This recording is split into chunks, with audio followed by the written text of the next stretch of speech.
The morning of September 5, 1942, broke hot and still over the western desert. Field Marshal Erwin Rommel stood outside his command vehicle, British-issue goggles pushed up on his peaked cap, and watched another convoy fail to arrive. The ships that were supposed to dock at Benghazi 3 days earlier, carrying fuel, ammunition, and the replacement tank tracks his panzers desperately needed, had simply vanished into the Mediterranean. Again. He turned to his chief of staff, Fritz Bayerlein, and said what had become a bitter refrain: the Italians. They talk too much. Someone on their staff is leaking our convoy schedules to the British. Bayerlein nodded, saying nothing. What could he say? The field marshal was right about the leaks. He was just catastrophically wrong about their source. What Rommel didn't know, what he would never know, was that at that very moment, in a Victorian mansion in the English countryside called Bletchley Park, British cryptanalysts were reading his private communications almost as quickly as his own staff. They knew his convoy routes not because some Italian officer had loose lips over wine in Rome, but because they had broken the supposedly unbreakable German Enigma code. The British called their intelligence breakthrough Ultra. And it was slowly strangling the Afrika Korps to death. If you're enjoying this deep dive into the story, hit the subscribe button and let us know in the comments from where in the world you are watching from today. This is the story of how the greatest field commander of the German Wehrmacht, the man Churchill himself called a great general, waged a brilliant tactical campaign in North Africa while being systematically undone by an invisible enemy he never detected. It's the story of supply ships that burned before reaching port, of fuel trucks that never left Sicily, of the widening gap between Rommel's battlefield genius and the material reality that genius could not overcome. And at its center lies one of the war's cruelest ironies: Rommel blamed Italian treachery for his supply disasters, never suspecting that every order he radioed, every position he reported, every convoy schedule his headquarters transmitted was being read in England within hours, sometimes minutes, of encryption. By September of 1942, Rommel's Afrika Korps stood just 60 miles from Alexandria, Egypt. The Suez Canal, that vital artery of British imperial power, lay tantalizingly close. But Rommel's panzers, those instruments of blitzkrieg that had swept across France and terrified the British army across 1,000 miles of desert, now sat immobilized for want of fuel. His artillery had ammunition for perhaps one major battle. His infantry divisions were on half rations. And still, the supply ships kept disappearing. To understand how completely ultra-intelligence had penetrated Rommel's operations, we must first understand the system it exploited. The German armed forces, the Wehrmacht, communicated across the vast distances of their empire using the Enigma machine, an encryption device that scrambled messages into seemingly random gibberish. The Germans believed Enigma to be unbreakable. Their confidence had mathematical backing. Each Enigma machine had 3 to 5 rotating wheels that could be set in millions of different starting positions. Without knowing these positions, without knowing which wheels were installed that day, without knowing the internal wiring of the machine itself, an intercepted Enigma message appeared to be nothing more than random letters. German military intelligence calculated that even with perfect captures of multiple machines, an enemy would need years to decrypt a single day's messages. They were wrong.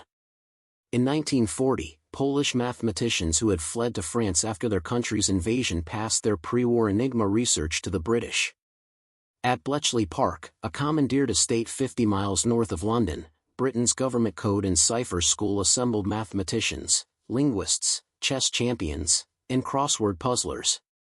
Leading them was Alan Turing, a brilliant and eccentric mathematician who would design electromechanical devices called bombs that could test thousands of Enigma settings per hour. The bombs didn't decrypt messages directly; instead, they eliminated impossible settings until only the correct one remained. It was like finding a specific grain of sand on a beach by systematically ruling out every other grain. By 1941, Bletchley Park was regularly breaking German Luftwaffe and naval codes.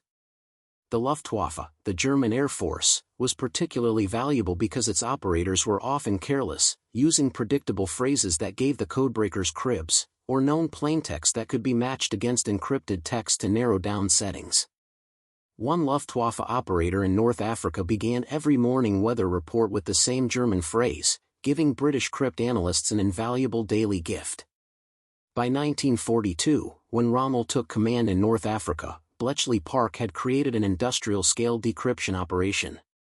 They were reading not just tactical communications but strategic planning messages, supply manifests, and critically, the convoy schedules that detailed which ships would sail when, from where, carrying what cargo, along which routes. The intelligence reached British commanders through carefully controlled channels. Only the highest-ranking officers received ultra-decrypts, delivered in sealed pouches marked with the highest security classification. The information was never called by its source. Instead, it was attributed to reconnaissance patrols, spies, or radio direction finding. This deception was vital. If the Germans ever suspected their codes were compromised, they would change their encryption procedures, and the entire intelligence advantage would vanish overnight. In the Mediterranean theater, this meant that British submarines and aircraft hunting Axis convoys always operated under elaborate cover stories. Before attacking a convoy revealed by Ultra, RAF planes would be sent to discover it visually. Submarines would patrol areas where they could plausibly have found the targets on their own. The Germans noticed that British forces seemed remarkably lucky in finding convoys, but they attributed it to overwhelming air reconnaissance from Malta, to traitors in the Italian chain of command, to anything except the truth, that Britain was reading their mail. Rommel himself was receiving remarkable intelligence during the first half of 1942, but it came from a different source entirely. Colonel Bonner-Fellers, the United States military attaché in Cairo, filed detailed reports to Washington describing British troop positions, tank counts, supply situations, and operational plans. What Fellers didn't know was that Italian intelligence had stolen the American Black Code cipher from the U.S. Embassy in Rome in September 1941. Everything Fellers transmitted was being read by Italian military intelligence, then passed to the Germans. Rommel called Fellers the good source, Die gute Quelle. The intelligence was so valuable that German intelligence headquarters maintained a dedicated team just to process Fellers' reports. Montgomery, armed with this God-eye view of his opponent's weakness, prepared methodically for a set-piece offensive at El Alamein. He assembled 1,000 guns, 900 tanks, including 300 of the new Shermans, overwhelming air support from the Desert Air Force, supply dumps that were massive by desert standards, accumulated over months of preparation. He could afford to take his time. Rommel couldn't. Meanwhile, in the Mediterranean, the attacks on Axis convoys continued with mechanical precision. On September 2, a convoy of 4 ships left Naples carrying fuel oil and ammunition. Ultra intercepts revealed the route. British submarines from Malta were waiting. 3 of the 4 ships burned. On October 8, another convoy, 7 ships carrying tank reinforcements and ammunition. 2 were sunk by torpedo bombers guided to their targets by ultra-intelligence attributed to aerial reconnaissance. On October 15, the tanker Proserpina, carrying 9,000 tons of fuel oil desperately needed by the Africa Corps, was torpedoed and sunk by the submarine HMS Unbending. Rommel's fuel situation went from critical to catastrophic. At his headquarters south of El Alamein, Rommel paced and fumed and blamed the Italians.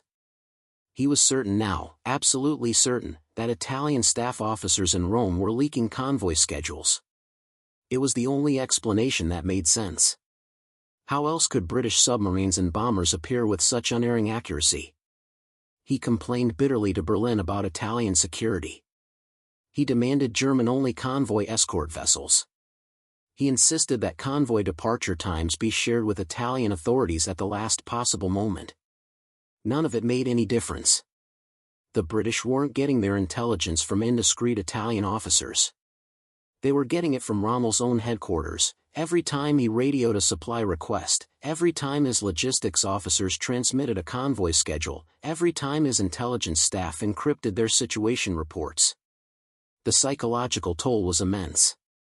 Rommel, who had built his reputation on aggressive, fast-moving operations that kept his opponents off balance, found himself trapped in a defensive position he couldn't leave for want of fuel. His health deteriorated under the strain. He suffered from chronic stomach ailments, likely stress-induced. His blood pressure rose. His doctor urged him to return to Germany for treatment. He refused. How could he leave when the decisive battle was imminent? On October 23, 1942, at 9:40 p.m., 1,000 British guns opened fire simultaneously along a 40-mile front. The Second Battle of El Alamein had begun. The barrage was overwhelming, systematic, the product of meticulous planning by an opponent who knew exactly how weak Rommel's positions were, exactly where his minefields lay, exactly how few reserves he possessed. For the Afrika Korps, it was the beginning of the end, not because Rommel had been outgunned, but because he had been out-informed in a war he didn't know he was fighting. The bombardment that opened El Alamein was unlike anything the desert had witnessed. British artillery fired 250,000 shells in the first 24 hours. The noise was so intense that men near the gun lines suffered permanent hearing damage. Rommel, who had been in Germany on medical leave when the battle began, flew back immediately, landing at his headquarters on October 25 to find his defenses already crumbling. He assessed the situation with his characteristic tactical clarity. The British had numerical superiority in every category that mattered: 4-1 in tanks, 3-1 in infantry, overwhelming dominance in artillery and air power. But these numbers alone didn't explain what he saw on the battlefield. Montgomery's attack struck with uncanny precision at the weakest points in his line, at the exact locations where his defensive positions were thinnest, where his mobile reserves couldn't respond quickly enough. British artillery targeted his command posts with suspicious accuracy. British armor probed at the precise sectors where his anti-tank guns were most thinly spread. Rommel attributed this to extensive British reconnaissance and to defensive information leaks. Again, he suspected the Italians, but the reality was more devastating. Montgomery was reading Rommel's situation reports as quickly as Berlin was. Every defensive adjustment Rommel ordered, every repositioning of his armor reserves, every request for reinforcements was being decrypted at Bletchley Park and transmitted to British 8th Army headquarters within hours. Montgomery was fighting with something approaching omniscience. Rommel was fighting blind. The Afrika Korps resisted with desperate courage. German anti-tank gunners knocked out British tanks at ratios that would have spelled victory in any previous engagement. The Italian Falgore Division, dug in at the southern end of the line, held their positions against overwhelming odds. Individual battalions fought to the last shell, the last round, then used bayonets. But courage couldn't compensate for the fundamental arithmetic of supply. Rommel's panzers had fuel for perhaps 60 miles of movement, barely enough for tactical repositioning, wholly inadequate for a mobile defense. His artillery had to husband ammunition so carefully that German gunners could respond to British barrages only sporadically. His infantry went into battle exhausted, underfed, and undersupplied. On November 2, after 10 days of grinding combat, Rommel's position became untenable. He had fewer than 30 operational tanks left. His infantry divisions had been reduced to regimental strength. Most critically, he had almost no fuel remaining. Montgomery's breakthrough at Kidney Ridge threatened to encircle his entire army. Rommel, recognizing reality, ordered a general retreat. It was the first time in the African campaign that he had given such an order. Then came one of the war's most infamous interventions. Hitler, monitoring the battle from his headquarters in East Prussia, sent a direct order: in your present situation, nothing else can be thought of but to hold on, not to yield a step, and to throw every weapon and every fighting man who can still be freed into the battle. You must not show your troops any other road than that to victory or death. The order was militarily insane. Rommel's army was already shattered. Remaining in place meant annihilation. Retreating immediately meant saving the core of his force to fight another day. Every hour of delay meant more men captured, more equipment lost, more of his army destroyed for no purpose. But the order came from the Führer himself, and disobedience meant treason.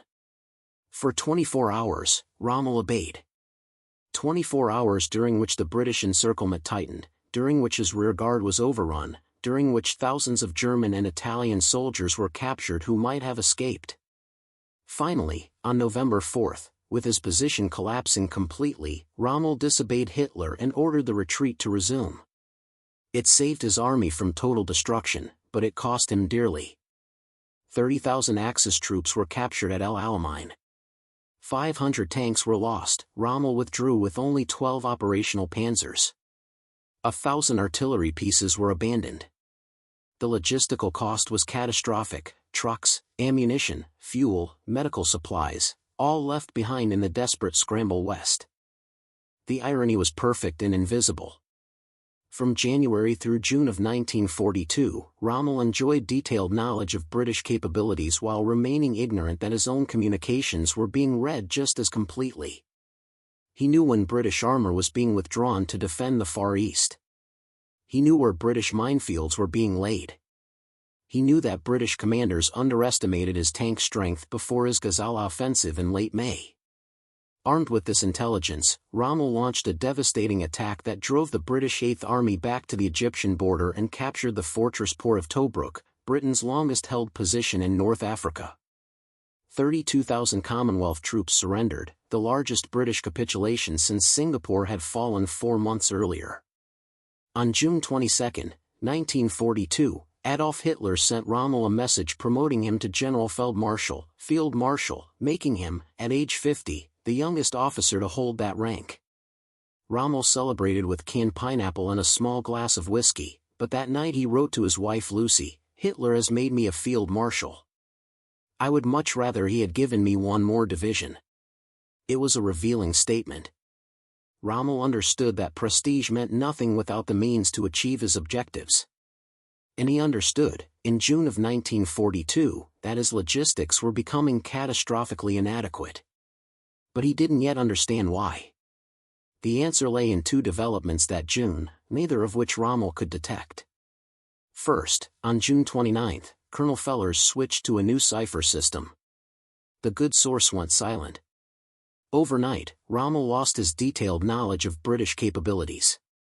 Second, and more devastating, Malta, the British island fortress in the central Mediterranean, had survived a months-long siege. Hitler had cancelled Operation Hercules, the planned airborne invasion that would have captured the island. Malta remained in British hands, and from Malta, submarines and bombers could strike at every convoy route from Italy to North Africa. The combination of Malta's survival and ultra-intelligence created a perfect killing field. Bletchley Park would decrypt the sailing orders for an Axis convoy: date of departure, route, composition, speed, destination. This intelligence would reach Malta within hours. British submarines would deploy to interception points. RAF Beaufort torpedo bombers would stage at the island, ready to strike. And then, to preserve the ultra-secret, reconnaissance Wellingtons would be dispatched to spot the convoy visually before the attack went in. The Germans, watching RAF planes circle overhead before the submarines and bombers arrived, assumed the British had incredible aerial reconnaissance capabilities. They never suspected their Enigma machine. The statistics tell a grim story. In July 1942, 15% of Axis supplies shipped to North Africa were sunk en route. In August, with Malta fully resupplied and its strike forces at full strength, 33% of supplies never arrived. September saw 20% losses. October, the crucial month before the decisive Second Battle of El Alamein, 44% of shipped supplies went to the bottom of the Mediterranean. These weren't just numbers on a logistics spreadsheet. Each sinking represented fuel that Rommel's panzers desperately needed, ammunition that wouldn't reach his artillery, rations that wouldn't feed his troops, medicine that wouldn't treat his wounded, spare parts that wouldn't repair his broken vehicles. Rommel's forces were consuming supplies faster than they arrived even when convoys did get through. The sinkings created an impossible spiral. Insufficient supplies meant he couldn't launch offensives, couldn't capture British supply dumps, couldn't force a decisive battle before the British grew too strong. Meanwhile, the British buildup continued unimpeded. American M4 Sherman tanks arrived in Egypt by the hundreds. New artillery pieces. Fresh troops from Britain, Australia, New Zealand, South Africa, India. Rommel's diary from this period reveals his growing frustration, though never the true cause. On July 1, as his attack at El Alamein stalled for lack of fuel and ammunition, he wrote, "Our strength has faded away." A week later, the supply situation is catastrophic. By September, after another failed offensive consumed his carefully hoarded reserves, the battle is going very heavily against us. We're being crushed by the enemy's weight. He blamed everything he could see. Italian incompetence in loading and protecting convoys.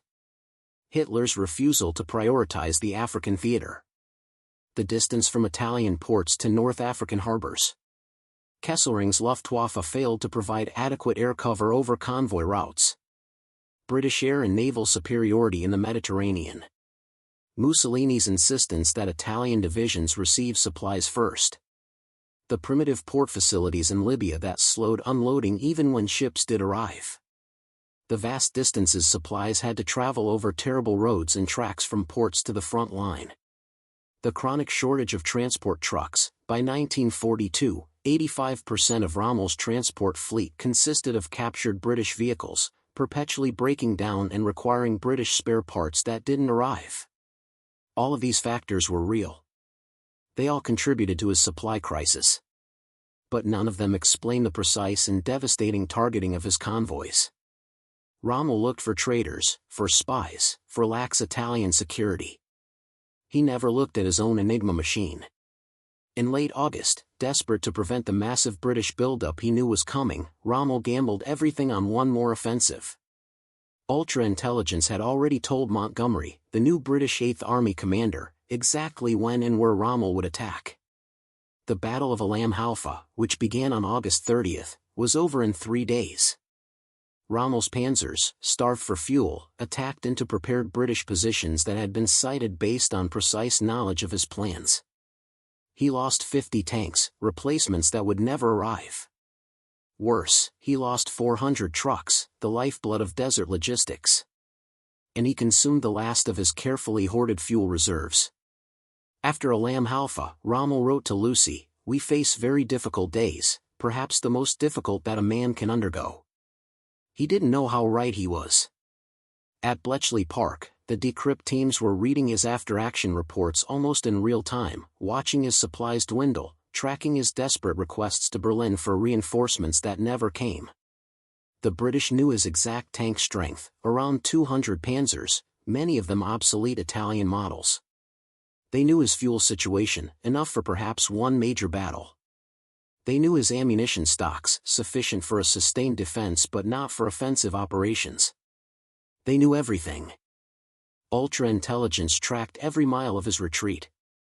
British codebreakers read his reports to Berlin detailing his tank strength, his fuel situation, his planned withdrawal routes.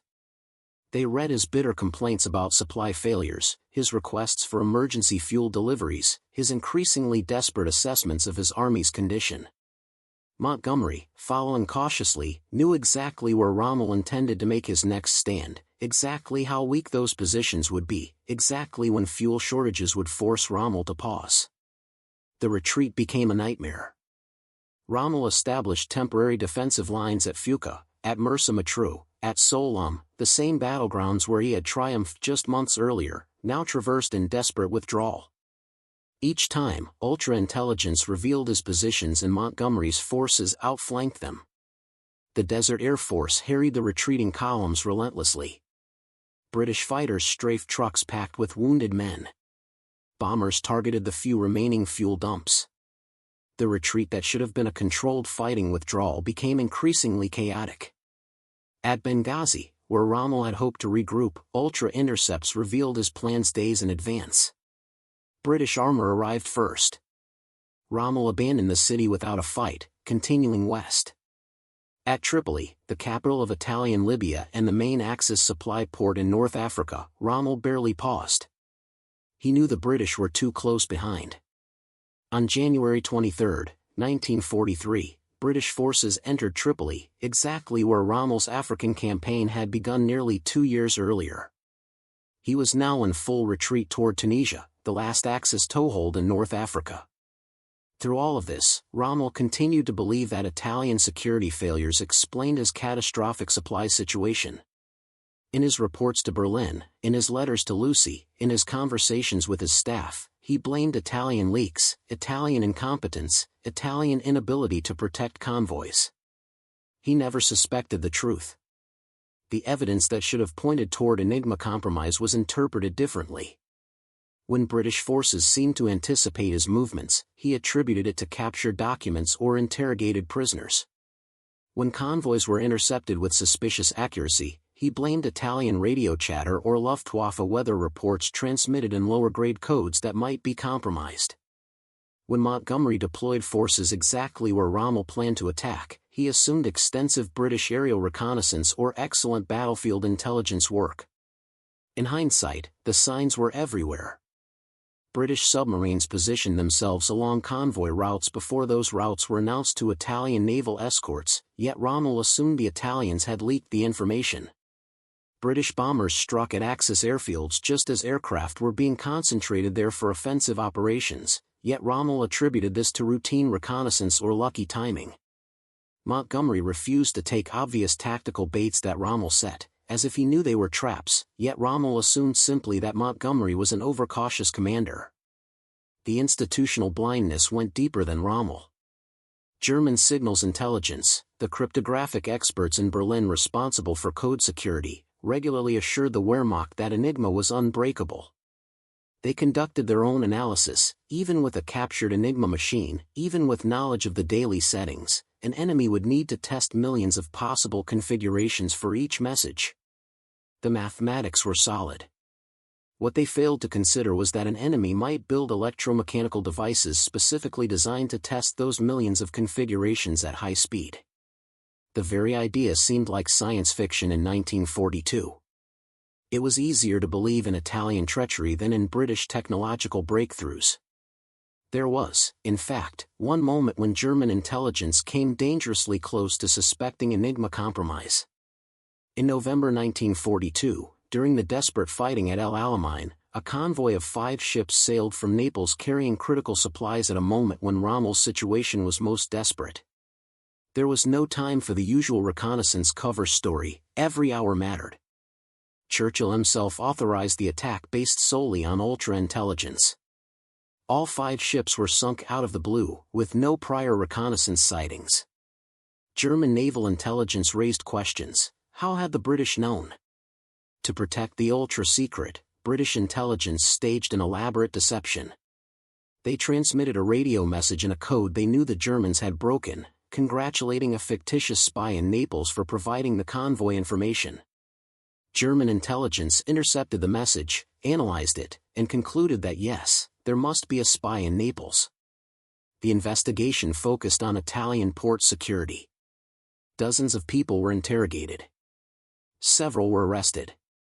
The Enigma machines continued operating, transmitting messages that British cryptanalysts continued reading.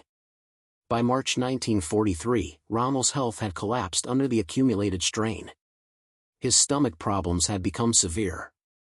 His blood pressure was dangerously high.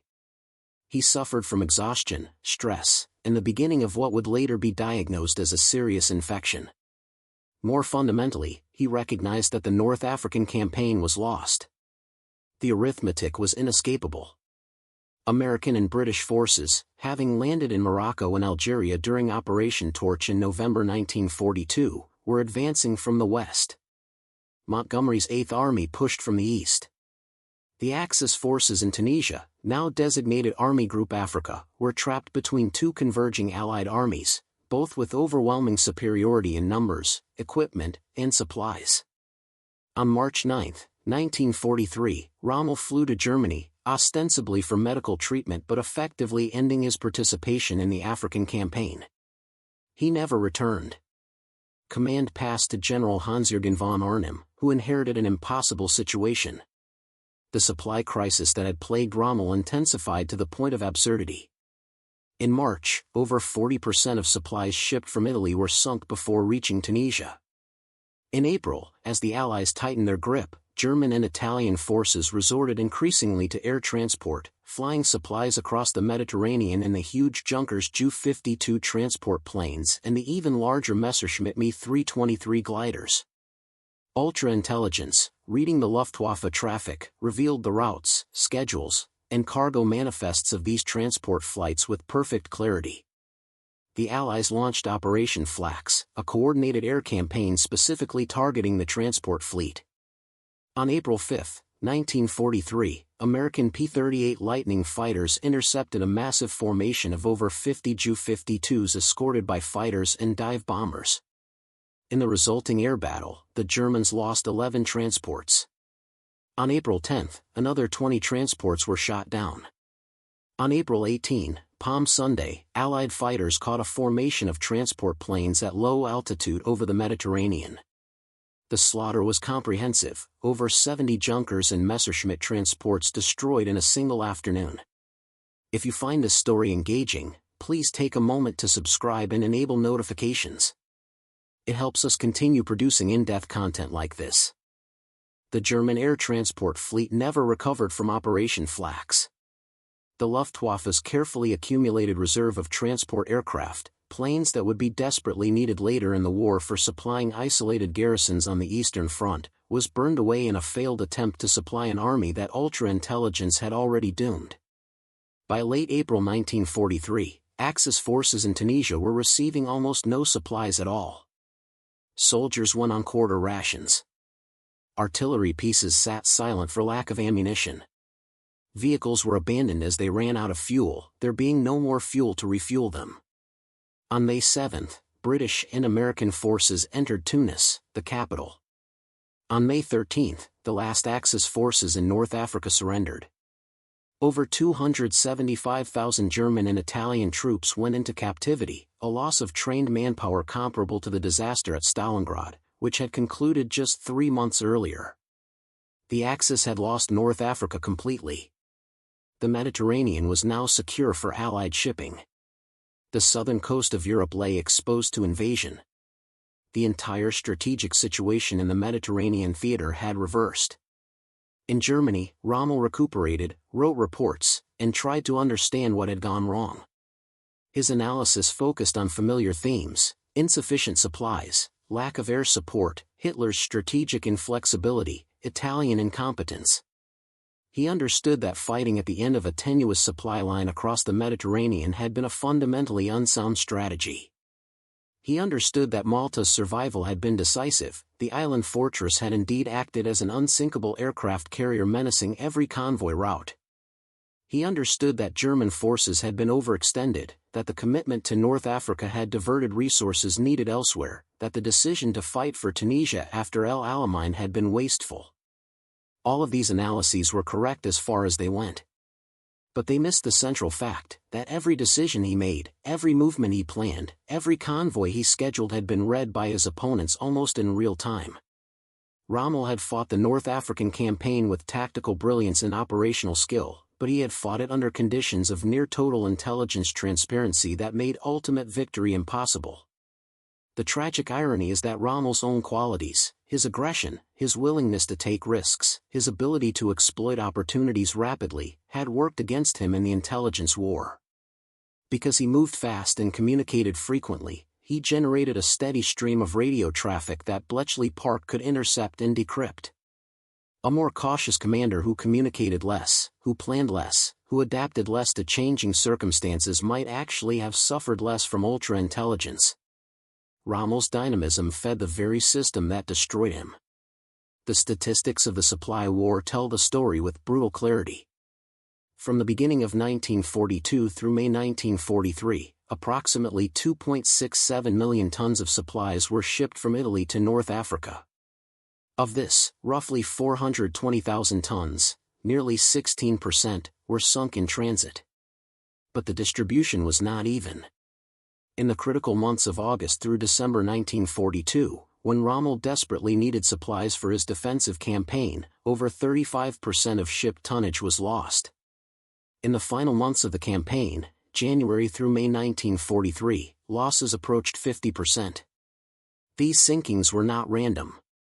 They were targeted, systematic, the product of precise intelligence. British submarines and aircraft didn't patrol random areas of the Mediterranean hoping to find Axis ships. They positioned themselves along specific routes at specific times because ultra-intelligence told them exactly when and where ships would pass. The Germans knew this was happening, the evidence was undeniable, but they consistently misattributed the cause. Italian security breaches, extensive British reconnaissance, lucky interceptions, anything except the truth. Rommel himself would never learn about Ultra.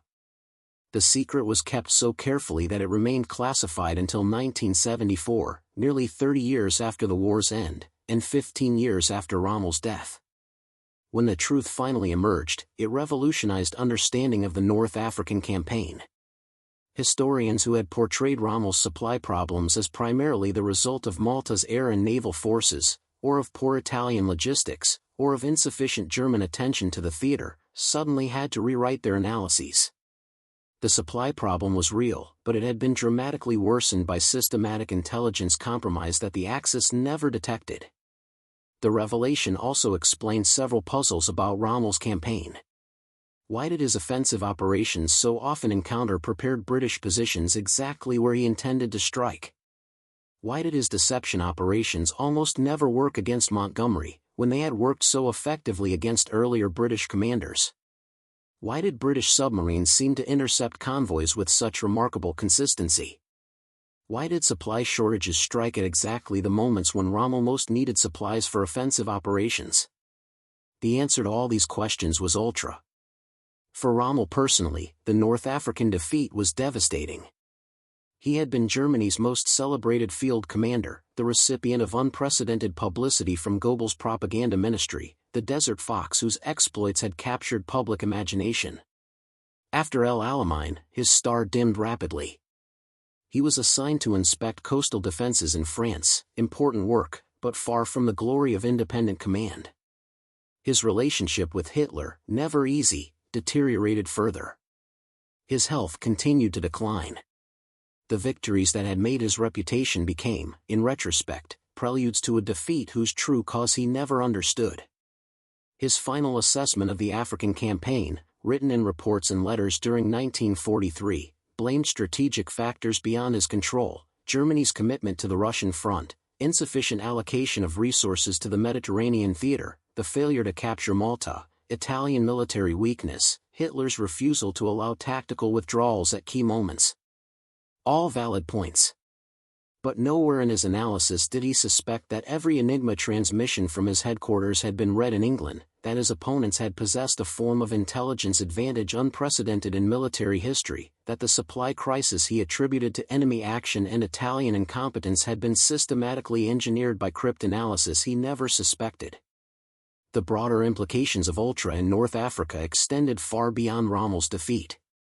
The intelligence breakthrough vindicated Churchill's insistence on holding Malta at all costs. The island had been valuable not just as a base for submarines and bombers, but as a platform for exploiting the intelligence that Ultra provided.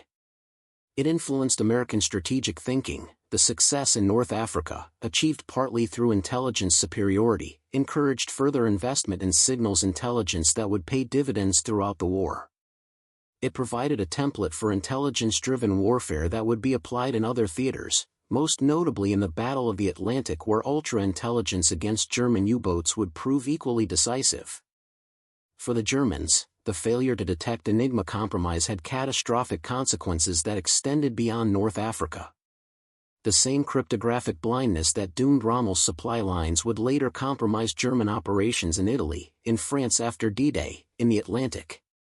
German military intelligence remained convinced until the war's end that Enigma was secure. They continued using it for high-level communications even as defeats mounted, even as evidence accumulated that somehow, impossibly, their enemies seemed to anticipate their operations. The mathematical security of the system was so overwhelming that they literally could not believe it had been broken. This failure of imagination, the inability to believe that an enemy might achieve what seemed mathematically impossible, stands as one of the great intelligence failures of the war. German cryptographers were not fools. They understood probability, they understood the scale of the problem an enemy would face trying to break Enigma. What they didn't understand was that British mathematicians and engineers, driven by necessity and aided by Polish intelligence breakthroughs, had created machines specifically designed to solve that problem at scale. The bomb machines at Bletchley Park represented a level of computational capability that German intelligence simply hadn't conceived as possible in 1942. Rommel's personal tragedy, and it was a tragedy, was that his tactical genius was systematically negated by an invisible enemy he never identified. He understood logistics. He understood that his supply lines were vulnerable. He understood that British forces seemed remarkably effective at intercepting convoys. He understood all the surface facts. What he didn't understand was that beneath those surface facts lay a comprehensive intelligence compromise that made his operational-level decisions visible to his opponents almost as he made them. The counterfactual is fascinating to consider. What if Enigma had remained secure? What if Rommel had enjoyed the same operational security that his opponents possessed? His tactical skills were undeniable. His ability to maneuver formations in desert warfare was exceptional. His instinct for exploiting opportunities was remarkable. Without ultra-intelligence guiding attacks on his supply lines, without Montgomery reading his situation reports, would the North African campaign have ended differently? Probably not. The fundamental strategic mathematics remained unfavorable to Germany. The Mediterranean was a British-dominated sea. Malta would still have threatened convoy routes. American entry into the war still brought overwhelming industrial capacity to bear. Rommel's own logistical choices, his tendency to advance beyond his supply lines, his dependence on captured British material, his aggressive operational style that consumed resources rapidly, would still have created problems. But the campaign would likely have lasted longer. Individual battles might have concluded differently. The supply situation, while still difficult, would not have been quite so catastrophic. Rommel might have managed a more effective fighting retreat, saving more of his forces for the defense of Italy. But these are speculations. The reality was that Rommel fought under conditions of near-total intelligence transparency, and he lost. Not because he was outgeneralized in any conventional sense. Montgomery was a competent commander, but hardly a genius, but because he was comprehensively out-informed by a code-breaking operation whose very existence he never suspected. The bitter postscript to Rommel's African campaign came in the summer of 1944. By then, he was commanding Army Group B in France, responsible for repelling the anticipated Allied invasion. In the aftermath of the successful D-Day landings, as German forces in France collapsed under overwhelming Allied pressure, Rommel came to believe that the war was lost and that continuing the fight served no purpose except German suffering. He made contact, through intermediaries, with German resistance figures planning to overthrow Hitler. The conspiracy was discovered. Rommel was implicated, though his exact level of involvement remains debated by historians. On October 14, 1944, two generals arrived at Rommel's home in Herrlingen, Germany. They offered him a choice: face trial for treason, with certain execution and disgrace for his family, or take poison and receive a state funeral with his family's safety guaranteed. Rommel chose the poison. He died within minutes. The official announcement attributed his death to injuries sustained when his staff car had been strafed by Allied aircraft months earlier. Germany mourned its celebrated field marshal. Hitler sent Field Marshal von Rundstedt as his representative to the funeral. The truth about Rommel's death emerged only after the war, from testimony by his widow and his son Manfred. By then, the truth about Ultra was still years from revelation. The full story, how Britain's code-breaking operation had systematically undermined the Desert Fox's supply lines, how Rommel had blamed Italian treachery for problems caused by British cryptanalysis, how one of Germany's most celebrated commanders had fought brilliantly while being comprehensively betrayed by his own communications security, would not be known for another generation. Rommel's grave in Herrlingen became an unexpected site of reconciliation.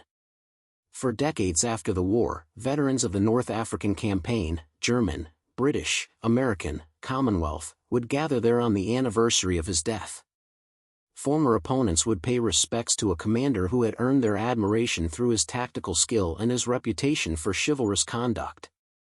They came to honor the Desert Fox, the legendary field marshal whose exploits had entered military history. What they didn't know, as they stood at that grave through the 1950s, 60s, and early 70s, was that Rommel's greatest opponent in North Africa hadn't been Montgomery or Alexander or Imlach. It had been a group of mathematicians, linguists, and engineers working in a Victorian mansion in rural England, reading his encrypted messages and slowly strangling his army through intelligence superiority he never detected.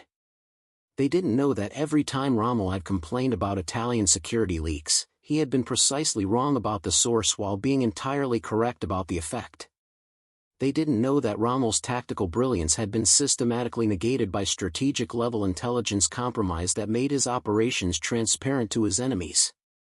The veterans who gathered at Rommel's grave were honoring real courage, real tactical skill, real military professionalism. But they were also, unknowingly, commemorating one of history's great intelligence operations, and one of its great intelligence failures. The Desert Fox had been hunted not by superior generalship but by superior information. He had lost not because his tactics were flawed but because his communications were compromised. He had blamed Italian betrayal when the betrayal came from his own encryption system. And he never knew. That, perhaps, is the cruelest irony of all. Rommel died believing he understood what had gone wrong in North Africa: insufficient supplies, inadequate air support, strategic overextension, Italian incompetence, Hitler's inflexibility. All true as far as they went. All missing the central fact that would have explained so much, that Britain was reading Germany's secret communications almost in real time, that ultra-intelligence was sinking his convoys and reading his battle plans and tracking his movements, that the invisible war of cryptanalysis had doomed his visible war of maneuver before major battles were even fought. The revelation of Ultra in 1974 reframed the entire North African campaign. Suddenly, Montgomery's caution made sense. He could afford to be cautious because he knew his opponent's weakness. The effectiveness of Malta-based forces made sense. They were operating with perfect intelligence about target locations. Rommel's supply crisis made sense. It wasn't just geography and Italian incompetence, it was systematic targeting based on precise knowledge of convoy routes and schedules. The entire strategic picture was clarified once the missing piece, Ultra, was finally revealed. For historians and military analysts, the North African campaign became a case study in the decisive role of intelligence in modern warfare. It demonstrated that tactical brilliance could be negated by strategic-level intelligence superiority. It showed that encryption security was not just a technical consideration but an operational necessity. It proved that intelligence, properly exploited, could create advantages comparable to overwhelming force. The lessons would be studied at military academies for generations. But for Erwin Rommel, lying in his grave in Hurlingen, these revelations came 3 decades too late. He died never knowing the true nature of the invisible enemy that had destroyed his African command. He died believing Italian leaks and strategic factors had doomed his supply lines. He died without ever suspecting that every Enigma transmission from his headquarters had been read in England, that his brilliant tactical maneuvers had been fought against opponents who could read his intentions almost as he formed them, that the supply war he could not win was being fought with intelligence weapons he never detected. The field marshal who had earned the nickname Desert Fox for his cunning and tactical brilliance had been outfoxed by an enemy he never saw, fighting in a dimension of warfare he barely understood. British codebreakers had achieved what Italian armies, British armor, and American reinforcements could not. They had beaten Rommel. They had done it not with tanks or guns or soldiers, but with mathematics, with electromechanical computers, with disciplined intelligence analysis, and with operational security so perfect that the Germans never even suspected their codes were compromised. What Rommel said when Ultra revealed his supply ships' routes daily was nothing, because he never knew Ultra existed. He blamed the Italians, suspected spies, complained about logistics, never imagining that his opponents were simply reading his mail. And in that unknowing lies one of World War II's most poignant ironies, that Germany's most celebrated field commander spent his final campaign fighting blind against opponents who could see everything, attributing his defeats to everything except the truth. Thank you for watching. For more detailed historical breakdowns, check out the other videos on your screen now and don't forget to subscribe.